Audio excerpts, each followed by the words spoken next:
ये है आरजे कार्तिक की 1 मिनट स्टोरी। ये कहानी जिन्होंने लिखी है वो कहते हैं कि मैं शाम के समय घर जा रहा था तो देखा कि बिजली के खंभे पर कागज चिपका हुआ है।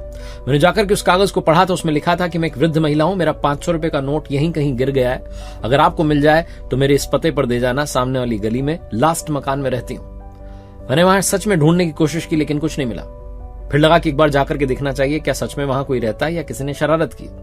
मैं वहां पहुंचा, दरवाजा खटखटाया तो अंदर से लाठी के सहारे एक अम्मा जी आई, बूढ़ी अम्मा, जो आकर के मुझसे कहने लगी कि बताओ क्या चाहिए। मैंने कहा माता जी चाहिए नहीं, आपका वो 500 रुपए का नोट मिला है, देने के लिए आया हूं। उन्हें नोट देने लगा तो गुस्सा करने लगी, कहने लगी बस करो तुम लोग, अब तक 50-60 लोग आ चुके हैं मेरी मदद करने के लिए, मुझे नहीं चाहिए कोई नोट वोट। मैंने कहा माता जी सच में वहां नोट मिला है, आपको देने आया हूं। कहने लगी बेटा कहानियां मत सुनाओ, मेरा कोई नोट नहीं गिरा है, किसी ने मेरी मदद करने के इरादे से वहां वो कागज चिपका दिया है। अब तक 50-60 लोग आ गए और मदद करते चले गए, अब मुझे और मदद नहीं चाहिए।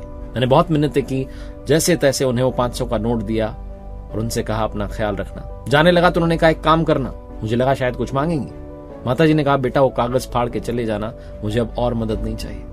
मैं जब वापस आया उस खंबे के पास, उस कागज को फाड़ने जा रहा था तो अंदर से आवाज आई कि तुमसे पहले 50-60 लोगों से भी तो यही बोला होगा, जब उन्होंने नहीं फाड़ा तो तुम इस कागज को क्यों फाड़ रहे हो। इसी उम्मीद में मैंने उस कागज को वहां चिपके रहने दिया कि 50-60 लोग और आएंगे, माता जी के और बेटे आएंगे माता जी की मदद करने के लिए।